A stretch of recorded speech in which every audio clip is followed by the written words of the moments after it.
Welcome to the EMQX Cloud tutorial. Today, we're going to talk about the client connection acknowledgement event topic.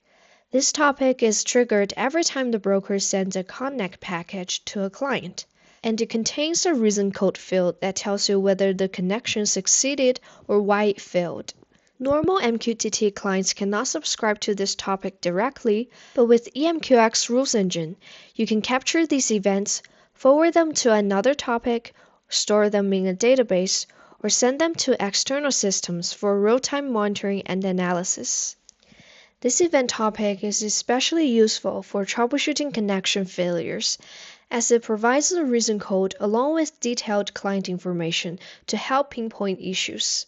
It also enables real-time monitoring of connection attempts. You can use this data to optimize networks, adjust authentication methods, or modify access policies.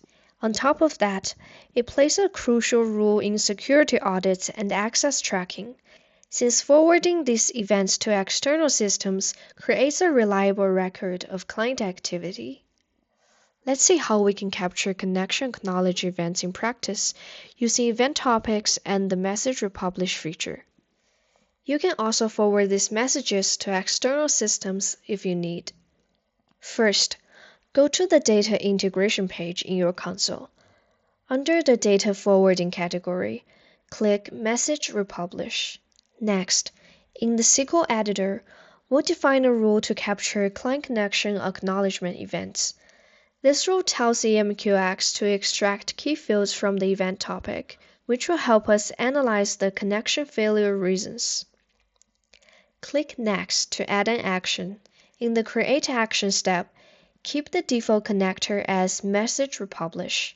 Here, we'll enter Client CONNACK for the topic name. Leave the remaining options as their default values, then click Confirm to finish the configuration. Now, let's test the rule and action. We'll use MQTTX to simulate a client named sub.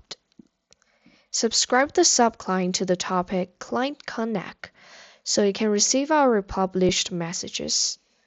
Next, create another connection named con. Immediately, the subclient will receive a message showing the client ID, username, reason code, and timestamp.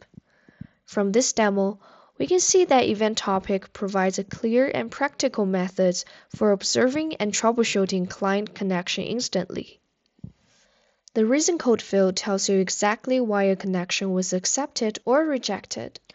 Compared to MQTT 3.1.1, this field covers many more scenarios in MQTT 5.0.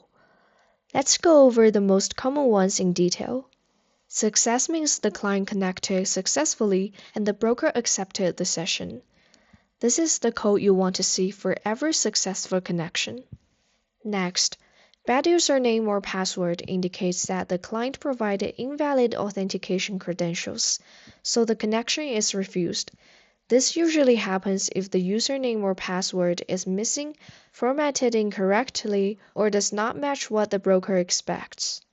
Then, not authorized indicates that the provided username was not recognized by the broker, so the client was denied access. Another important code is banned, which means the client has been explicitly blocked due to abnormal connection behavior, repeated failed attempts, or administrative action. In EMQX, a common cause is the flapping mechanism, which protects a user from potential malicious connections. If a client reconnects more than 120 times within a minute, it is automatically added to the blacklist. The client ID remains blocked for 60 minutes, during which it cannot reconnect. If this repetitive behavior is expected, you can manually remove the client ID from the blacklist. Malformed packet indicates that the client sent a connection packet with missing fields or invalid formatting, which the broker cannot process. Finally, quota exceeded occurs when the client exceeds the allowed number of connections on the broker. This typically happens if a client opens too many simultaneous sessions or performs rapid reconnections. These 6 reason codes cover most scenarios you'll encounter in real deployments. You can pause the video here or check out the EMQX Cloud documentation for the full list of reason codes and their meanings. In short, the Events Client CONNACK topic in EMQX Cloud gives you real-time visibility into client connections, detailed reasons for failures, and the ability to integrate events into other systems for monitoring, analysis, and auditing. By using the rules engine and message republishing, you can track client behavior, troubleshoot issues immediately, and maintain a reliable and predictable MQTT environment. Thank you for watching, and for more detailed guidance, please check out the official EMQX Cloud documentation.